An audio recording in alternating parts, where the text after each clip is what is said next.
What's up, everybody, and welcome back to Unplayable episode Who Even Knows Anymore. I'm D-House here with Mike, Jay, and Jim for your weekly installment of our favorite games. Jay, how's your week been? It's pretty good. I think this is episode 26, if I recall. That is For correct. sure. 26. Let's go. I knew it. We're over halfway to 50, which is the mark of a great podcast. Good weekend. Side note, I got curious and I went back and I listened to like the last couple episodes of the Jedi Trials, which is the podcast that I had done with David and Jay previously, because I completely forgot that Jay joined the Jedi Trials towards the end For a very short time. Yeah. for like 4 episodes. And I will say that we are much better at this now than we were 5 years ago. That's good to hear.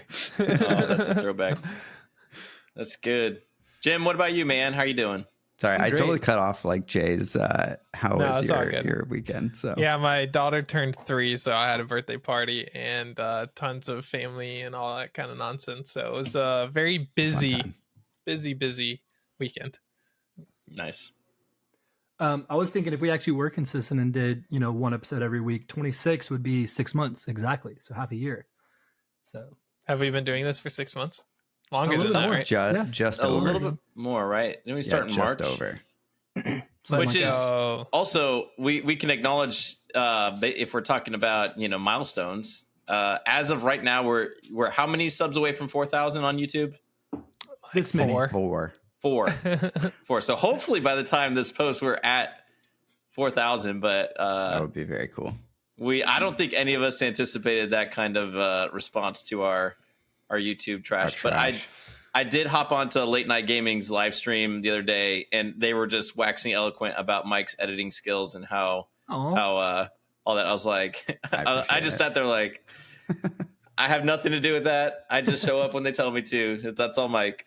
I just figure stuff out. I don't know how anything works, and I figure it out, and then somehow I make it work. Yep. Yep. It's the Enneagram 6 thing, right? Right, Jim? Is this the Enneagram podcast? Oh, I've been waiting for this for a long time. We need to revisit that topic. I actually think I have more thoughts on that, but Ooh. Ooh. All right. Jim and I can lead that at some point. Be a little Yeah, break tell me room. about myself. Cannot wait. Let's see. Any- So games, Mike, we talk about games as well? Yeah. maybe. Mike, how was your week? It was good. This past weekend, I did a lot of cleaning, which was very needed. We had just like boxes piled up in our house of board games that I've purchased and haven't taken out of shrink wrap. So I now have a giant pile of boxes in my garage that I need to take to a recycling place because they're too big to put in my own recycling bin. Let's Nice. go. Yep. It's Nice. not just the games. We also have a young baby who needs lots of stuff, and all that And stuff loves comes in board games. boxes. Yeah, Yeah. he needs board games too. So, Yeah, it all adds up. that's good. Yeah. That's good. What about you? It was a wild week. I don't even know how to put into words. Daughter was sick like crazy. Had a bunch of things going on with that. Then my wife got sick. At one point in the middle of that chaos, I turned 36. So yay! Yeah, happy birthday, D. Happy birthday. Thanks. I always forget that you're older than me. Yeah. Just I'm slightly. the elder. I'm the responsible one around here. I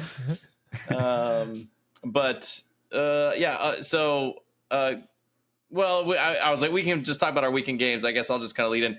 I think the only games I did get to do one proxy. I printed out proxies for Star Wars Unlimited Nice. and got to teach a neighbor how to play that. So I'm excited now. I have the actual. Now, because he played with you, he never wants to play it again. That's Yeah. right. Yeah, definitely. He's actually a Star no. Trek fan now. No, he played Destiny a bunch with his boys back when Destiny was a thing, and then now he's into Lorcana but much more of like a Star Wars fan, I think. So I think it'll be good. It'll be fun. Nice. But that was pretty much it for me. That's it. What a loser. What'd you play, Mike? Yeah. What'd you do, Mike? I played quite a few games with Jay last week. We Yes. played a lot of Lorcana. We played a lot of Star Wars Unlimited. We played some Marvel Snap. And aside from that, I played Marvel Snap on my own a bit and Hit Infinite, of course. Hit Infinite, yeah. I didn't really find a deck that I gelled with this season, and then I picked up Mr. Negative, and I usually have really bad luck with cards like that. Basically, he flips the cost and the power of all of the cards in your deck, and so like all the things that are like like a 5/0 that doubles your power at a location now becomes a 0/5, so you can play it for free and get a bunch of power, whatever. For whatever reason, I was on kind of a lucky hot streak with that deck and had fun. So yeah, aside from that, not much. I did get Earthborn Rangers right here. Yeah, I unwrapped it from you print that out yourself. Yeah, it looks just like the real I've thing. photoshopped it into the live stream. But it's I opened the box, built the little insert thing, and haven't touched it since. So Yep, no email for me yet. So rip. Yeah, this is like my Keyforge saga all over again. Oh yeah, you it took you got all forever. the cool stuff. I was so behind the times. Yeah, by then the game was dead. Oh my gosh. So I'll start that up. That was too real. Jim, what about you? I went up like 20 ranks in Marvel Snap, but I was like at 18, so playing mostly bots. So I just played a Sarah deck and made each of the games go up to 8 cubes because they're all like, oh, I'm winning. It's like, no, you're not. I have Sarah down. Yeah, you gotta pretend that you're winning turn 5, and then all the bots snap against you on turn 5 if they're winning 2 lanes. So yeah, we're up to like 38 now. I was at 18 last week, so next week we'll be at 58, and then let's go Infinite by. And then they're gonna reset the ladder. You'll be right back down to 28. Can't wait. It's gonna be good. No, I've been playing a Sarah Elsa deck that's been going pretty well, so it's been fun to kind of roll in. But then they just nerfed that whole style, so there was like, cool, I got excited about this deck, and they're like, let's actually take away everything good about it. I got really confused there for a second because you said you were running an Elsa deck, and I was like, I thought we were talking about Marvel Snap, but not Lorcana. They teamed up together. Oh, Elsa's in Marvel Snap now. Right. I went on a rant to Jay about my thoughts on them. They nerfed a card while it was still in the like pay $10 for it. I mean, that's just wild to me. Yeah, I think they've only done that once before. Really? I think they did that. I can't remember if they did that to Silver Surfer or not, but Silver Surfer used to be even better. I would say I remember that when it came out. I think it was right afterwards because everyone's like, "Oh, we just spent the money on this," but this one is like, still have the option to, and it's significatly worse. She's still really good. Agreed. Yeah, and I would still use Kitty Pryde even with that nerf and all of Angela and all of that, but it's like Kitty's been nerfed like 7 times now, and she's still good. It just pairs so well with what like so many cards Elsa's trying to do. So, yeah. I'll let it go, and it'll be fine.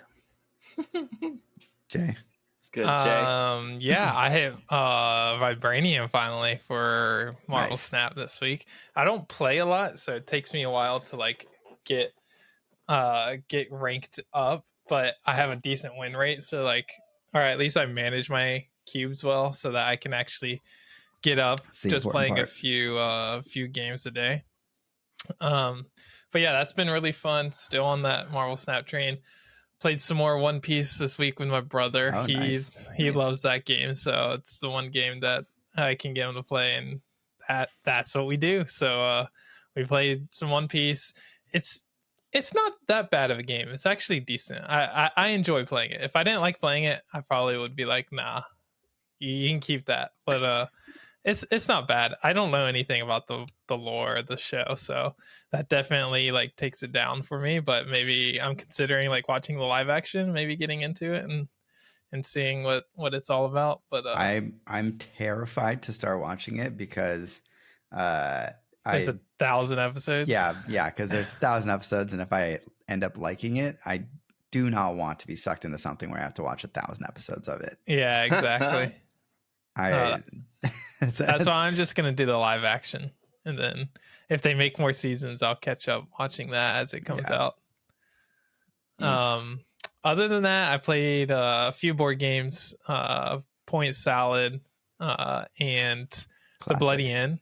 The Bloody End is really good. That was the first time I was playing it. It's pretty interesting. It's a hand management game where you're all working you're all a family and you own this inn and you're trying to steal money from people.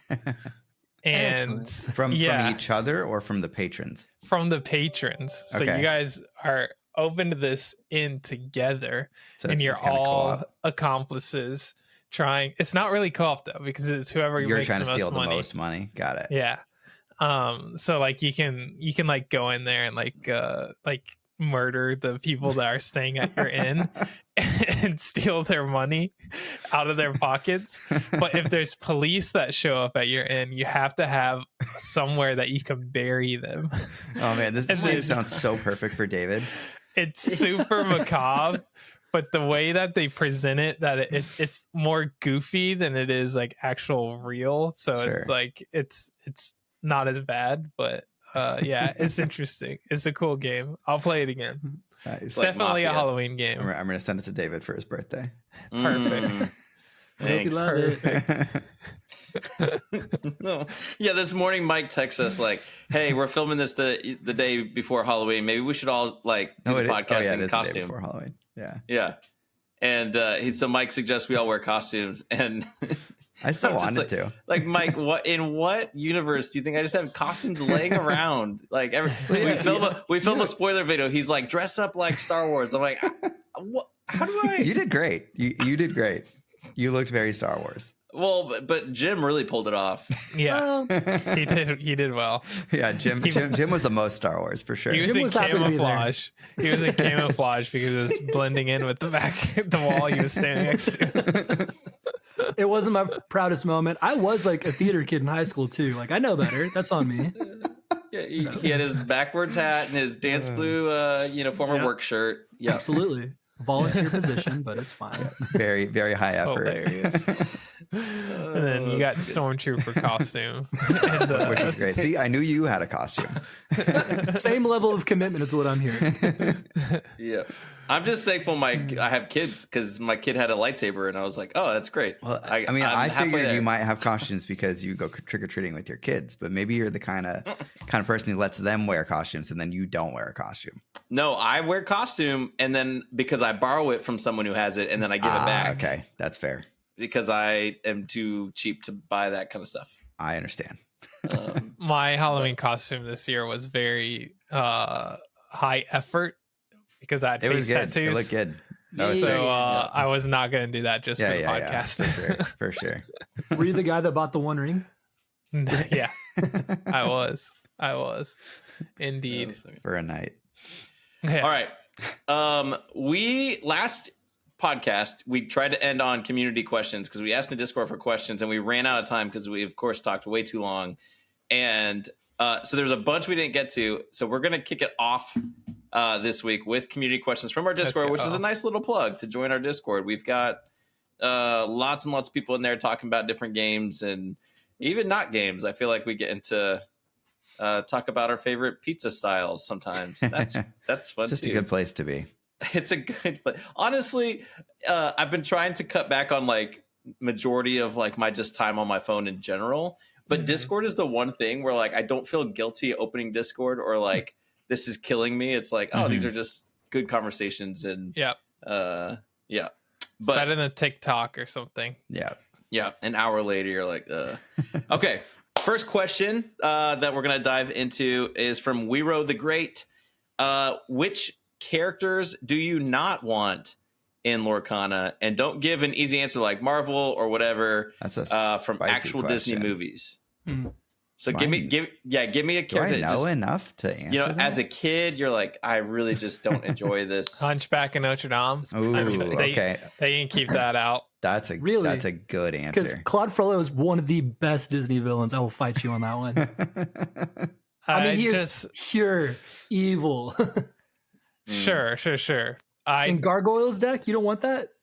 Gargoyles are cool, but I don't know. When I was a kid, that movie was just super slow and boring, and I had no clue what they were talking about any of it. So I was just like, no thanks. And I never went back. Okay. Yeah, I'm going to second Jay. That was by far my least favorite Disney movie because it was slow and boring to me as a 10-year-old or whatever. Yeah.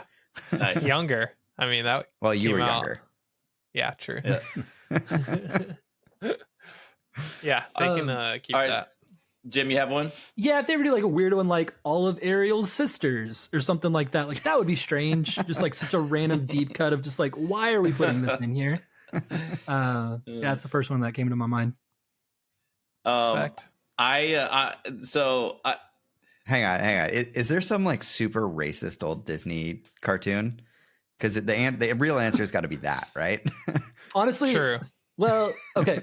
So Dumbo does have a scene that's pretty bad. That like when Disney Plus came out, they had to put like a little there's a few note in there. Peter Pan as well has one. They have a note. They have a note on the front of Aladdin too. In Aladdin? Yeah. Interesting. I knew Peter Pan and Dumbo did, but I didn't know about Aladdin. Yeah. So, it's probably okay. I think it's when he's like running through the town, like being chased by the guards. Is it that scene? Do you know? I don't know. Oh yeah, it was something about street rat something. There was a line in that they actually changed for the Disney Plus one. Interesting. Bambi and Dumbo they keep. I mean, I don't need those either. Bambi's sad. I can't watch that movie. Yeah, that's a good one. So my answer is kind of cheating because she's already in the game, but it'd be Ursula. Why? Because this is in my childhood. Did it scare you as a kid? One of my first movies my parents ever took me to was Little Mermaid. And we're watching there and I'm munching on whatever. And Ursula came on the screen. I think I was like 3 or 4. And my mom said, I took one look at her. I said, Nope, not watching this, and got up and walked out of the theater. That makes so much sense. This checks out. And my mom had to follow me out of the theater. We went home. So for a while, I remember being confused because I couldn't remember the plot of Little Mermaid. I'm like, that's because I just couldn't do it. So, have your kids seen Little Mermaid?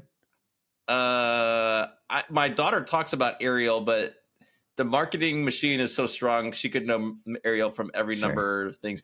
I feel like they've watched some of it, but there are definitely some scarier parts in every Disney I just want to know movie, if they're also scared of Ursula or if it's unique to you. No, I think that's just me. The one scene that they really never want to watch is the elephant graveyard when Scar and the hyenas are doing Be Prepared. For sure. But it's such a powerful card in the game. They have to love it. I know. They knew. They had this intuition, like, this is a terrible thing. So... that's good. I mean, anything from like I'm not big on Jungle Book. They can keep the Jungle Book stuff. We know something's coming, right? It's okay. It's fine. With Jungle Book? Didn't we see Bare Necessities or something? I thought. Oh yeah, like Shere Khan or something. No, the snake. I forget their names. No, well, the snake is already in it. Yeah, the snake. Yeah, the tiger thing. Yeah, and the tiger. There's. Can I be honest? I don't remember what's not Disney and what is like. You mean like Pixar? Yeah, like what? Yeah, there are things in my head. I'm like, we have not seen anything Pixar yet. No. Right. Do you think that's set 3? I don't know. Or beyond? Because I wouldn't they be did the first 3 surprised if sets all together. Oh, did they? Okay. I thought they like planned the first 3 sets all together. The Song of the South is the one that I'm thinking of. That's like a little on the racist side. Yeah, that's it. They can keep that that song. Stay away. Yeah. Alice in Wonderland, that's a weird one. I don't need anything that from there. I like we already do. We have Mad Hatter and stuff. And the Queen in the next set. It's and the Evil Queen in set 2. Or the it's got the Pocket Watch as well. Oh, right. White Rabbits. So, yeah. We're good. We got enough of that one. I think like a random movie I would love to see. We don't even have Alice yet. Oliver and Company, I think would be awesome. Oh, I like that movie. That's such like a deep cut one that like most people don't love. And then I feel like Aristocats can stay out. No, I love Aristocats. It's a fine movie. Siamese Cats, super weird. What's the cool guy with the top hat? Or is it just Tom or something like that? He's cool. Yeah. But the rest of them don't need to be in there. They don't. All right, next question. Okay, moving on. All right, this question is from Panic 100. What sell job would you give to your local game store that's hesitant to carry SWU? This is a question for you, David, because I feel like you are the most equipped to do this, and you probably have done this multiple times already for this specific game. Maybe that's why I wanted to answer this, but you guys can answer me. Okay. I'll tell you my sell job. I walked into my LGS. I told them I wanted 4 cases, and I walked out. There you go. So that's one option. Option A, the mic way. Okay. Not recommended. Not financial B, advice. If your budget is a little more limited, it's not, as the game says, unlimited. No, I think number one. Okay, I think number one, you should always try to have a personal connection relationship with the owner if you can. Sometimes it's not possible. Some owners are a little harder, whatever. But if I'm going in to talk, I'm not just like, hey, you got this game? No, okay, cool. See you later. Like, I'm always trying to, if I go into one of these stores, I'm like, oh yeah, what else? I'm trying to talk about games they're excited about too. And I'm just trying to establish a personal connection because then if I am asking about certain things in the future, there's actually a relationship and it's not just transactional.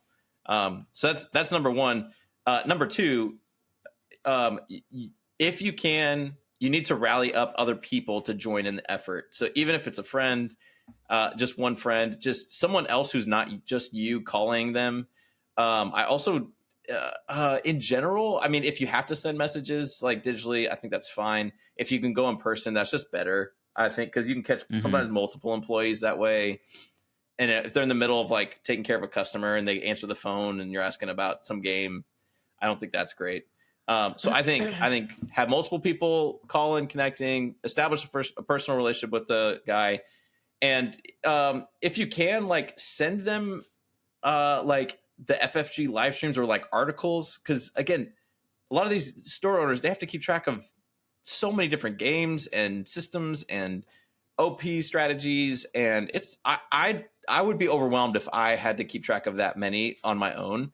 And so I just like to, there's this article, I'm just going to send this to them so that they know, hey, there was some news about the OP system. So when the competitive one came out, I sent it to them like, hey, here's some more details about, the competitive system. And like within 2 days, our LGS owner had written an article for his own website about why he thinks Star Wars Unlimited will be successful, which was like such a cool nod of like, okay, like just this kind of slow burn. So I think like sending that stuff their way, just, and not expecting them to watch or read everything, but just helping them track some of that news, because it can be hard to track all the different outlets. And then I guess, I probably have, I could go on and on. The last thing I'll say, and I'll hand it off to you guys, is be willing to help, like, promote and like run whatever you're trying to suggest. Like if you want to see a weekly league happen, say, hey, I'd be willing to volunteer my time to like recruit and make sure this happens. Or you want tournaments, like, hey, I'm happy to judge, or I'm happy to whatever. Like just offering your time, I think is for a game store that's often on really tight margins and budgets and staffing and all that, to just volunteer, say, hey, I'm willing to put in the work with you to make this a reality, I think says a lot. And so in all the different games that I've played, that's all. And it's not just SWU, it was Destiny, it was Keyforge, even X-Wing. I think those are kind of like the main things I was willing to do, and always saw kind of a good return on that. What do you guys think? Yeah, I agree. I mean, but like in my opinion, honestly, FFG is selling it as best as they can at this point. So if like your local game store isn't buying it based on what they've been doing, then I don't know what else to do to convince them. But if your store is not a small store and has any kind of capital, they're going to be buying Star Wars Unlimited cards, and they're going to sell it at their shop. And the best thing you can do is you and the people that care about the game show up and play and buy stuff. And I'll show them that, keep buying it, run locals every week, etc., etc. In my opinion. I also told my store, like, hey, I'm going to print out proxy decks if he wants to learn the game before ordering the game, just so he can have like a personal experience with it beforehand. That's cool. I like it. Next question. Do we have another one? All right, this is more general. So we did Lorcana, we did Star Wars. This is a little bit more general, but Gamer Dad said, I'd love to hear your thought process on when you sit down to build a deck for any game. Do you approach it the same way across all games? For example, do you look at the cards and pick a few that catch your eye, then build around that? Are you driven by your play style or the mechanics of the games? Or what motivation do you have to play a certain deck over another? It's a good question. Mike, you want to do that one first, or you want someone else to take it? I can. I usually do pretty much the first thing that was mentioned. I look at the card pool, find a card that I'm like really interested in trying to work around, and then I sort of build the rest of the deck around that, or around like a couple cards that I think would go well together. There's a couple, other instances where it's like, okay, I really like this character. Like, can we figure out a way to make a deck work around this character? But usually I'm more of like a mechanics sort of first kind of person when it comes to deck building and game design, weirdly. I never thought that I'd be like that, but I'm much more mechanics first than theme first. That's complete opposite of what you like to play. I know. Which is why it's so weird to me. Like, but I almost like my eyes go blurry when I'm playing like in the actual game itself. I don't even see theme. Almost like there are things that happen sometimes that like make me remember that like there's a theme attached to this whole thing.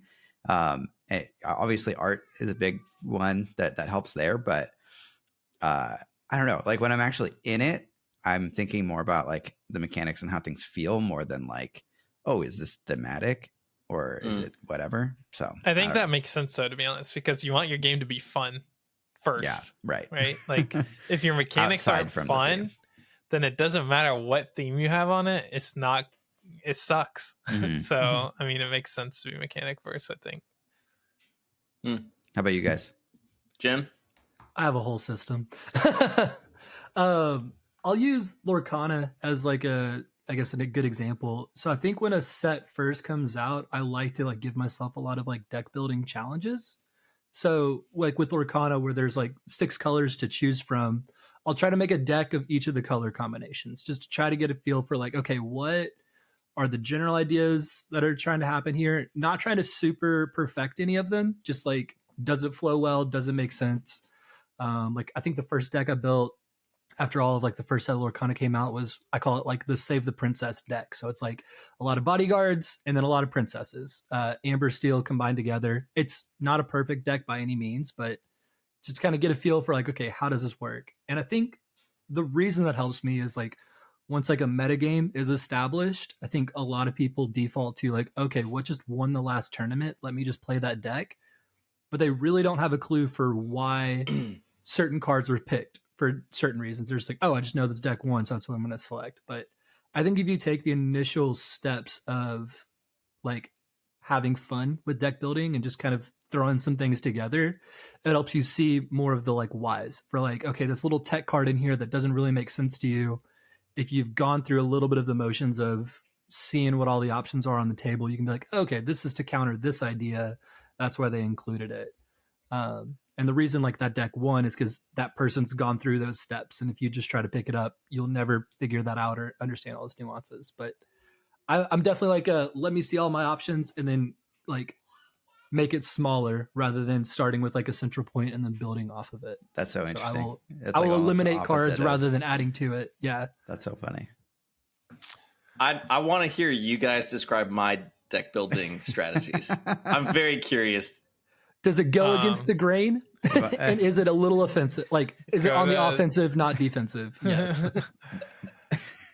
You open up whatever the most recent tournament was, and then you find whichever deck won, and then you put that deck together and you play it.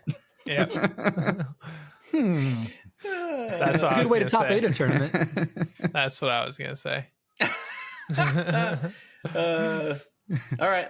No, okay. I think for the real answer, if you're building your own deck, is you find something that everybody thinks is bad, and you try as hard as you possibly can to make it work. Yes. There it is. That's exactly how I would describe it. Your motivation in card selection is entirely based around other people saying that it's a bad card. Strictly spite. Yeah. Yes. Yeah. Like you could 100% manipulate me into playing anything you want me to play. just by saying this thing would never work, and you could never. This is the worst card. Like I heard Mill was terrible in Lorcana. Yeah. No, hey, listen, I still have principles. Okay. So yeah. So for me, I think that competitive deck building. His first question is, when you sit down for any game, do you approach it the same across all games? Oh, absolutely not. If I'm doing competitive deck building, because the math in every game is different. So Fab is going to be completely different deck building than Star Wars Unlimited or Lorcana or Magic or Marvel Snap, etc.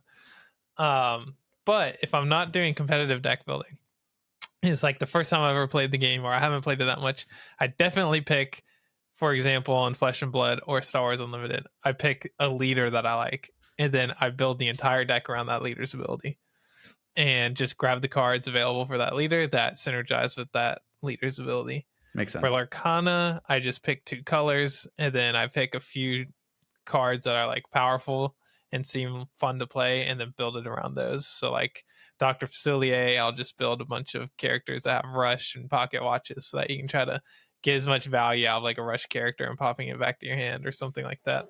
That's kind of and then I guess for Star Wars and Lorcana, the resource system is different. So in Flesh and Blood, you don't have to be like, I need to have this number of 1 cost, 2 cost, 3 cost, 4 cost, 5 costs, because the resources that you have are pretty much the same every turn, and you build the resources into your deck. So that's like another layer of deck building. Whereas Lorcana, I kind of sit down, I probably put like between 4 and 8 1 costs, some 2 costs, 3 costs, and then up and up and up and up. That's kind of what I do. Makes sense. It's good. I have never built my own Flesh and Blood deck because it confuses the hell out of me. I have no idea what the ratios are that you're supposed to put in the deck. The best I've done is found somebody else's deck and then like tweaked it over time to sort of become something slightly different. But that is a deck that I have a game that I have zero interest even in deck building for. Which is so interesting because I love deck building in games. Yeah. It takes a lot of reps with a single hero before you get a grasp for like what they're supposed to do. Ratios. And it's like completely different for different characters. So Ranger, because they only have attacks, they don't have a weapon. You have to include a certain amount of arrows in your deck. Otherwise you're just gonna not do anything on your turn. Stuff like that. So and then I mean Runeblade, Viserai, you have to have 50% attack actions, 50% non-attack actions.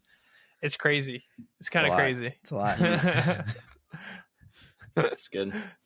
I like it though. All right. It's very do nuanced. it for this week's edition of community questions. Maybe we'll do this some more in the future. There's some more good ones in there.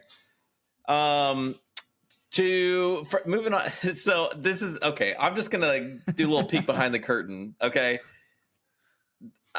So here I am trying to host this podcast with these gentlemen here, and I'm big like, all right, let's have a plan, because a failure to plan is plan to fail. Classic and these guys are like, no, let's just wing it. Let's just talk. And so we came to the compromise that I would plan, but not tell them the plan, and get their it's the best of all worlds. It's great. Except when I think, I don't know if this is a good plan, but we're just gonna go, and then it's just the you as the listener, tell us if this was a good plan or not. Yeah. Or tell us what you actually like to hear. We can't promise that we'll do it, because ultimately we're, going to do what we enjoy doing, which is what Unplayable's all about. All right. Kind of I wouldn't say main topic, but a topic I think that's worth it to talk about with games in general, right? Because we kind of save spoilers and specific things for our other videos. But earlier this week, there was a bunch of chatter on Twitter that about this idea of toxic positivity, and this idea that, and we may have to define some terms to make sure we're all playing the same game here, but we need to have Chris on this podcast. This idea that there is a side, obviously, like toxic negativity. I don't think any of us really have to like describe or explain why okay, that's just not fun to be around. But then there's this other side that looks really happy and fun, but it's actually can be hurtful for community as well. So for the sake of our discussion, and we can shape this together, but essentially toxic positivity being this idea that when you talk about games, you talk about strategy, you talk about cards, and you react to them negatively, and other people react to your negative comments in no, this is great, this is fun, this is going to work so well, and everything is rainbows and butterflies and gumdrops and and so essentially eliminating the ability to have like an actual conversation about a card or about a theme or whatever, because you're not allowed to be negative about something in the gaming space. So I'll pause there, but looking for some reactions here. What do you guys think about this topic? Do you think it's an issue in games? Have you seen it at play? When you started describing it, it kind of actually reminds me of like creating an echo chamber around yourself and just having people that agree with you, because if they disagree, then you're like, all right, you're out of here. We can't be friends, which is terrible. But yeah, I've definitely seen it. I think that especially in the Lorcana community, obviously, right? Lorcana community is definitely, everything has to be positive. Well, not the entirety of the community. We're talking about I don't even know how to go about phrasing this, but a certain part of the community. Yeah, I guess the ones that tend to run community resources feel like everything needs to be positive, probably because, I mean, there's any number of reasons why. And I kind of disagree with that. I think that, and I mean, at Unplayable, we say it how it is. Like, if a card comes out and we're like, this is trash, or if something comes out and the game is broken, we're going to say it. We're not going to pretend like, we're not going to sugarcoat it. We're not going to pretend like everything's gravy. But also, if we're really into a game, we're going to be really positive about the game because we enjoy playing it. So, yeah, I don't know. There's a fine line there of being negative about something and then being toxic about something and then being positive about something and being toxic positive about something. Yeah, I don't know. What do you think? I think it's most like common and noticeable in new communities. So I'm not surprised that it's like popping up around Lorcana, because I think it's like people, certain types of people who are part of those communities see any kind of perceived negativity as like a threat to like that community's existence. It's like the sort of existential like line between somebody saying a negative comment about the game and then like the game is going to die because people are saying negative comments about it. Now my community is not going to exist anymore. So I think ultimately like it comes from a place of fear of like losing the community. So like I get it, I understand it, but when you're sort of gaslighting people into I don't know, not being able to express their own opinions, then it definitely takes it a step too far. I mean, I so far really hate the second set of Disney Lorcana. That may change, and I'm still going to keep playing it and to see if that does change. But I don't know. To me, like the direction that it's gone and like the gameplay, the play patterns, the decks that you can build, how the game functions on a basic level is so different from the first set that it's just kind of like jarring to me right now. You made a comment that was like spot on when we were playing the other day. You're like, what is the second set called? Rise of the Floodborn to first chapter is what Spirit of Rebellion was to Awakenings. Yeah, that's what it feels like to me. That's what it feels like. Gosh. Yeah. And it's a lot. So, but I don't know, like my having that opinion and being negative about it doesn't mean that I want the game to die, or it doesn't mean that I don't want like this community to still exist or that I want them to fail or anything like that. I just like, you know, or that someone else can't have fun with it. Yeah, absolutely. Even though you don't think it's fun. 100%. Yeah. Like I can see a bunch of people really liking it. The same kind of people who really like Pokemon and Yu-Gi-Oh as card games. It's just not for me, which is fine. But it's not that bad. No, it's not. It's not quite that bad. It's more like Keyforge than it is like Pokemon or Yu-Gi-Oh, Probably. in my opinion. Probably true. But in any case, regardless of what I personally think about it, like, who cares, right? Like, if I have a negative opinion about the game, like, I don't know, does that really affect you? I think there's a difference between like having a negative opinion based on your own experiences, and then, I don't know, just on purpose, like being negative about everything and having that be your identity, right? Yeah. It's like if your entire identity and your entire like persona is just like dumping on things, then I think that, you know, That's swerves different. into the realm of like toxic negativity and just like trying to make people feel bad, trying to, you know, trying to kill the game, right? Like who's that? kind Who's of that? He's super famous YouTuber that does reviews. It's like Angry something. He's really popular for making just like like really reviews that are just like dunking on everything. Mhm. But I mean, he's super popular, but still, it's like negativity is popular.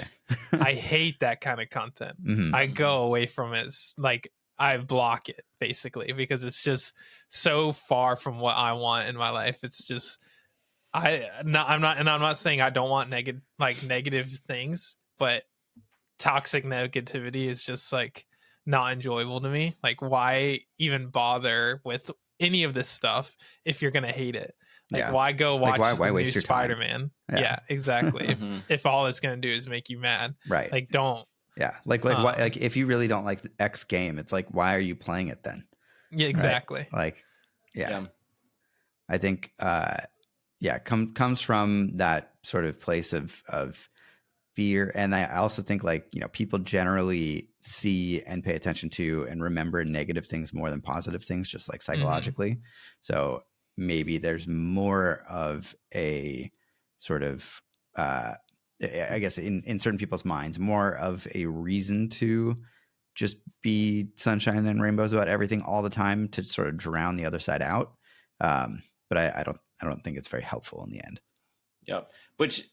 And we've seen it in another expression of this we've seen, which we've talking about on this podcast, is dunking on other games to try to make your game look more attractive. Yeah, I think is a form of like toxic positivity. Yeah. Of like, my game is so much better, and this game sucks because mine is better, and by yours feeling worse, you'll come play my game, which again it's a fear mindset. It's like, if I don't do this, my community won't exist. We've seen that even on our own YouTube comments of people like posting on Star Wars Unlimited videos saying something about, you know, like, oh, at least it doesn't do this like Lorcana or blah, blah, blah, like all this other stuff. But it's like, we're still playing Lorcana on the channel. We're still like having fun with it.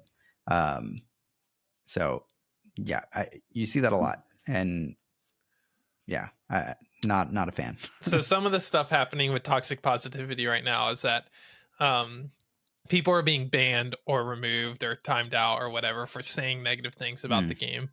And what do you think the cons are of that?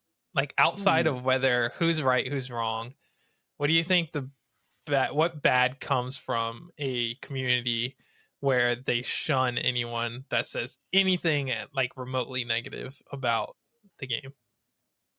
I have a couple takes. Yeah, go for it, Jim. The first thing, like as y'all were describing, reminds me of a lovely Disney Pixar movie called Inside Out. Great movie. Where there's a character named Joy who is just happy 24/7, and it's to the point where people aren't allowed to experience emotions. They're not allowed to be angry or be sad or anything else. And it's just like imparting your viewpoint over and over again, where it's like, this is no longer a community. This is like your utopia. And if everyone's not in agreement with your personal utopia, then it's wrong. And I work in like community environments quite a bit. And that's actually like one of my like soapbox things that I'll stand on quite a bit, is like, if you ever have this mindset of like, oh man, this community would be perfect if, which I think all of us have struggled with this at some point, of like, man, if this person I worked with just wasn't here, or if they just changed their attitude about this, everything would be perfect.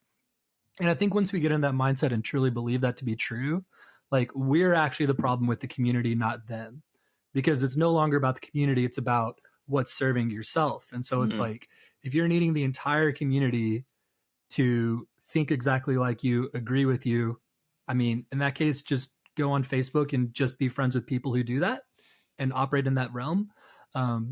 because it's kind of already like how we utilize social media in a lot of ways. So I know this is less games and more just how we approach community in general, but it's just my personal like soapbox of like, man, I truly think the moment we view community as something that serves us or is only good when it agrees with our takes, that we're no longer seeking community. We're seeking something that is like our personal utopias that just aren't real. Jim, you just used a Disney movie to solve a problem within a Disney community. Wow.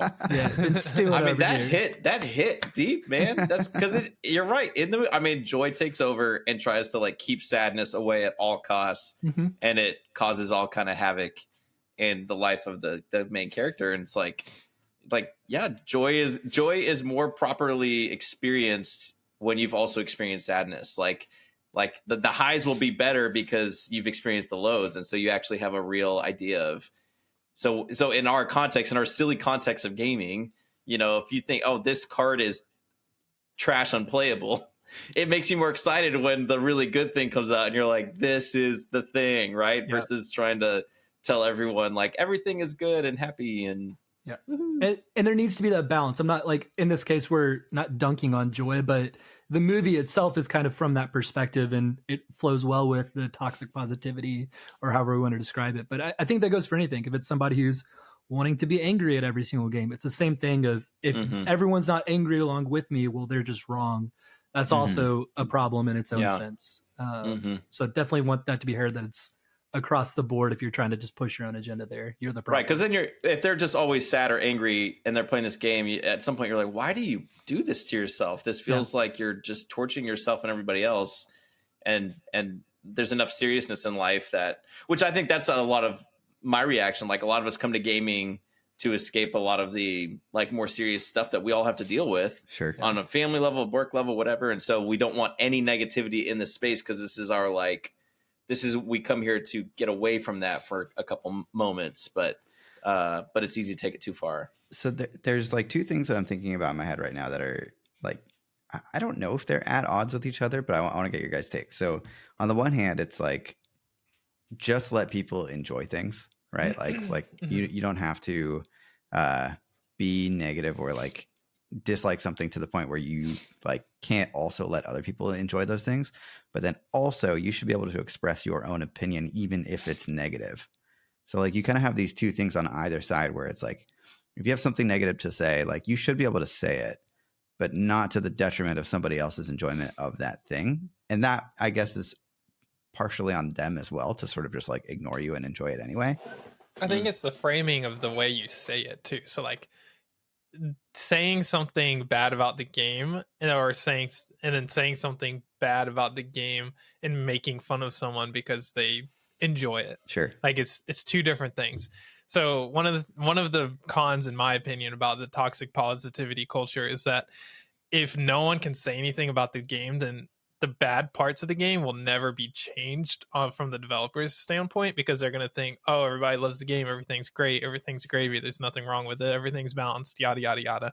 So there needs to be the people that come out, especially, I guess, at least in the competitive scene, competitive pro players come out and say, you know, like this is broken, or this is way overpowered or underpowered, so that they can make changes in game design that they wouldn't get if everybody was like, oh, this is all great, everything's good, I love it, let's go, keep making more of this. So yeah, my this a lesson I learned in my marriage is that honesty is one of the greatest expressions of love. At first, when I got married, like the honesty, I was like, oh my gosh, that was really hard to hear. That was really tough. Does she not love me? Is this relationship not going to work out? And then it was her saying, no, I'm being honest with you because I love you. And why would I lie to you if I actually loved you? And it really changed my life. Like just thinking about that. So it's affected every way I approach my work, my friendships, like gaming. It's like, can we just be honest all the times about the good and the bad? In a way of saying like, this is how we love our games, is that we're honest and we celebrate in good times and we mourn in the FN 2199 metas, and we, we experience all of the emotions, not just the one. Amen. All right. Well, I'm sure there's more we could dig into, but it's a curious conversation, and I'm it's good to get that out in the open. That's all I got on the docket. Cool. Perfect. Nice. Did you guys have anything before we wrap this thing up? Oh, you thought we came prepared? I will just quick shout out to, I think it was James Reimer who sort of set that off on Twitter. Yes. So yes, just wanted to make sure we mention that. Thanks, James. Yep. Awesome. Well, if you're still here, be sure to like and subscribe on the YouTube. If we're not at 4,000, maybe you could be number 4,000. If we are, that's still helpful too. Hop in the Discord and have a great week of gaming. Bye. See you later. Bye.